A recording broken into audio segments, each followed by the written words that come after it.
इस तरह की अगर सरकारें देश में होंगी तो ये दंगे करवाने का काम करेगी। अल्लाहू अकबर, अल्लाहू अकबर। किसी गलत फहमी में मत रहना, ये देश हमारा है।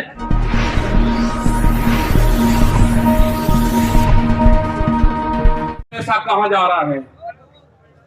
अगर पूरे हमारे संस्थाओं के रेलवे बिक्री है, रेल के 4.5 लाख कर्मचारी बेरोजगार होंगे। मैंने जो सफाई कर्मचारी है उनसे बातचीत करी, रेलवे के या किसी भी नगर पालिका के हो, 5 और 6 हजार रुपए में वे सफाई कर्मचारी वाल्मीकि समाज के लोग नौकरी करेंगे यहाँ पे। अगर ठेका पड़ता होगी तो रोजगार जाएंगे। अगर प्राइवेट कंपनी के हाथ में ये कंपनी आ जाएगी, जिस तरह से रेलवे के ही 4.5 लाख कर्मचारी बेरोजगार होंगे। जो रेहड़ी पटरी के लोग अपना रोजगार चलाते थे, वे 4.5 करोड़ लोग हैं, वे बेरोजगार होंगे। बड़ी बड़ी एमेजॉन जैसी कंपनी आ रही है जो इस देश में व्यापार करेगी, इस देश में मॉल खुलेंगे। वे हमारे मजदूर भाई कहां जाएंगे? ये उनकी भी लड़ाई है। ये लड़ाई जितनी भी संस्थाएं बिक रही है उसकी लड़ाई है। और आपने आगे की और हम बात बता देना चाहते हैं, ये लड़ाई शुरू हुई 3 काले कानून से। ये लड़ाई शुरू हुई एमएसपी पे गारंटी कानून से। हमने एक ही जिले का एक डाटा भारत सरकार को दिया, यहां उत्तर प्रदेश के अधिकारियों को दिया, यहां के मुख्यमंत्री को दिया। रामपुर जिले में जो मंसूरी धान की खरीद होती है वो बिहार में पैदा होता है, उसको बेच रहा है यहाँ पे। वो पंजाब जाता है, हरियाणा जाता है। बड़े व्यापारी का धान फसलें एमएसपी पे बिकती है, किसान की 10 से 15% बिकती है। ये आपको समझना होगा। पूर्ण रूप से फसलों के दाम नहीं तो वोट नहीं, ये नारा लगाना पड़ेगा।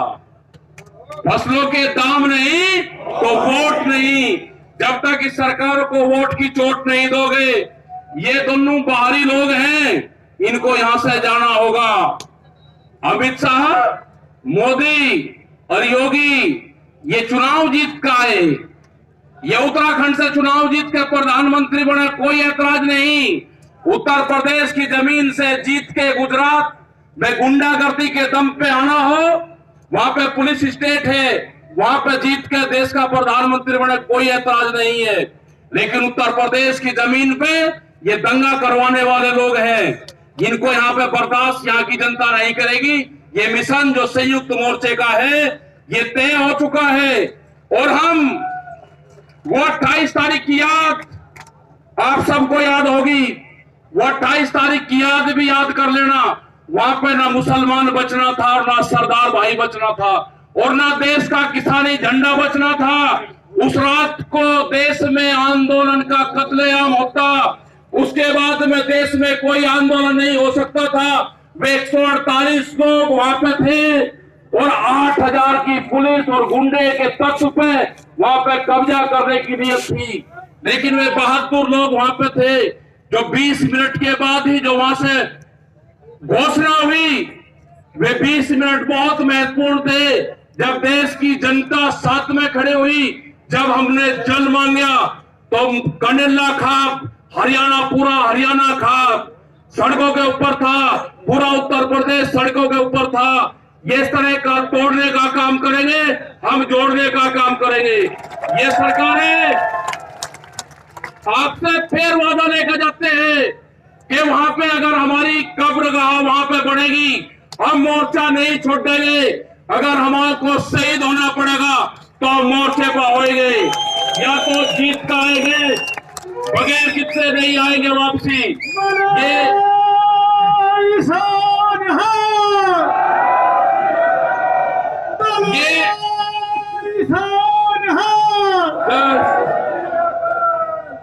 इस तरह की अगर सरकारें देश में होंगी तो ये दंगे करवाने का काम करेगी।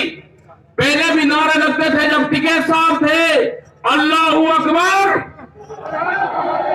अल्लाहू अकबर, ये नारे लगते थे। हर हर महादेव और अल्लाहू अकबर के नारे इसी धरती से लगते थे। ये नारे हमेशा लगते रहेंगे, ये नारे हमेशा लगते रहेंगे। दंगा यहां पे नहीं होगा। ये तोड़ने का काम करेंगे, हम जोड़ने का काम करेंगे। किसी गलत फहमी में मत रहना। ये देश हमारा है, ये प्रदेश हमारा है, ये जिले हमारे हैं। आप तैयार रहना। ये कहते हैं कि लाल किले पे किसान गया, अगर लाल किले पे नहीं, किसान तो अगर जाता तो पार्लियामेंट पे जाता जहां पे कानून बने हैं। लाल किले पे धोखे से लेके गए हैं आप हमको, हमारे लोग नहीं गए, धोखे से लेकर आप लोग गए हैं। क्या कोई देश की एजेंसी है कि जो उसको जांच कर दे? क्योंकि कोई एजेंसी बोलने को तैयार नहीं है।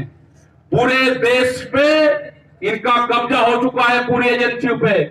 देश में कैमरा और कलम पे बंदूक का पहरा है। कैमरा और कलम पे किसी प्रेस की हिम्मत नहीं कि वो किसान के पक्ष में दिखा दे। निगेटिव दिखाते हैं बहुत प्रेस के लोग। तो इन सब लोगों को आपको ध्यान रखना है। ये आंदोलन जारी रहेगा। वो 28 तारीख की जो काली रात है उसको आप याद करते रहना। हम वहां से हटेंगे नहीं, किसी भी कीमत पर वहां से जाएंगे नहीं।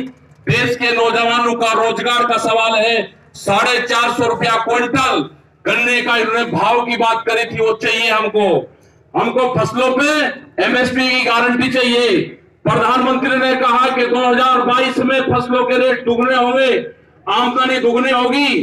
3 महीने की बात रहेगी है। 1 जनवरी से बिकने वाली फसलें दुगने रेट पे बेचेंगे, ये प्रचार हम करेंगे। हम जाएंगे देश की जनता के बीच में, पूरे देश में संयुक्त मोर्चा आंदोलन करेगा। और हमने बार बार कहा कि हमारे पंच भी यही है और हमारा मंच भी वही है। आपने बात सुनी, ये 20 लाख से ज्यादा लोग मुजफ्फरनगर की जमीन पाए। इन सब का बहुत बहुत धन्यवाद।